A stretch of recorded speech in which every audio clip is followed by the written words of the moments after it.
જય શ્રી કૃષ્ણ. જય હો, મંગલમય હો. હા, યુક્તાહાર વિહારસ્ય. આ શ્લોકમાં ભગવાન શું કહેવા માગે છે તેનો વિચાર ચાલે છે. આ શરીર આપણું નથી, આપણને એટલે આ જીવને રહેવાનું ઘર છે.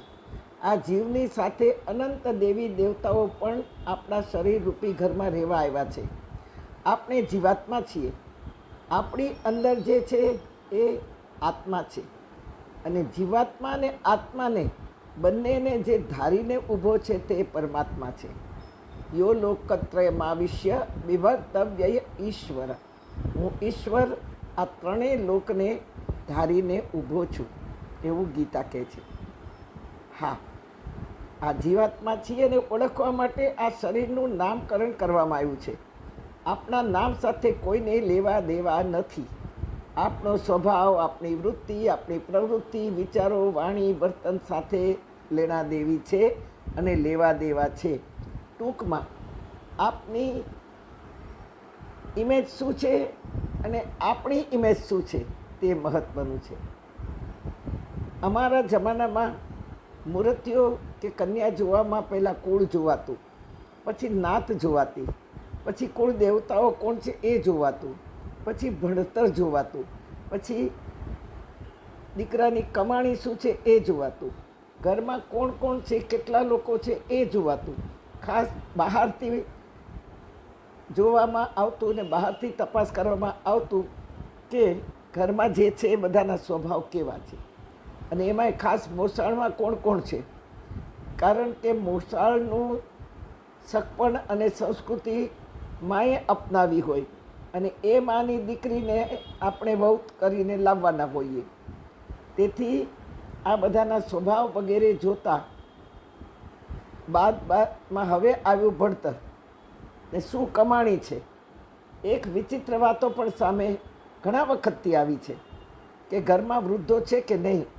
હા તો છે, પણ પૂછવાવાળી યુવતી પૂછે કે તારા ઘરમાં ડસ્ટબિન કેટલા છે. ડસ્ટબિન એટલે અમારી જેવડા, અમારી ઉંમરના વૃદ્ધો. આજકાલના યુવાનોને વૃદ્ધો બોજારૂપ લાગે છે. કાં તો વૃદ્ધોનો સ્વભાવ પણ એવો હોવો જોઈએ. પહેલું તો વૃદ્ધોએ યુવાનોની વાતોમાં પડવાનું જ નહીં. જેમ કરે તેમ કરવા દો. જેટલા પાળી પોષીને મોટા કર્યા ને સંસ્કાર દીધા, જેટલા સંસ્કાર ચડ્યા એટલા ચડ્યા. હવે સંસ્કાર દેવા નહીં જવાય. બચપનથી દીધા ન હોય તો હવે ગમે તેટલું કહેશો તો પણ હવે એને જે ચડી ચૂક્યા છે તે જ સંસ્કાર રહેવાના. બીજું કદી કંઈ પૂછવું પણ નહીં. એમને જે કહેવું હશે તે કહેશે. ક્યાં ગયો તો, કોને ત્યાં ગયો તો, શું કરીને આવ્યો, શું ખાઈને આવ્યો, શું જમીને આવ્યો. હા, દીકરીને ખાસ પૂછવાનું. દીકરીના કપડાં, ચોપડા, ભણતરનો સામાન કંઈ પણ રોજ માએ તપાસવું જોઈએ કે કોઈ ખોટી વસ્તુ તો આમાં નથી ને, કોઈ ખોટે ધકે તો દીકરી ચડી નથી ને.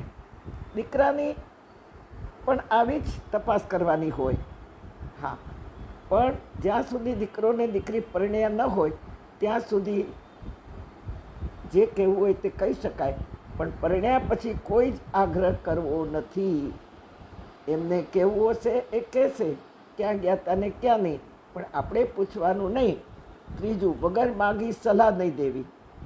ચોથું, ક્યારેક કાર્ય બગડતું હોય તો હળવેકથી કહી જોવાનું. પાંચમું, બાદ જેમ કરે તેમ કરવા દો.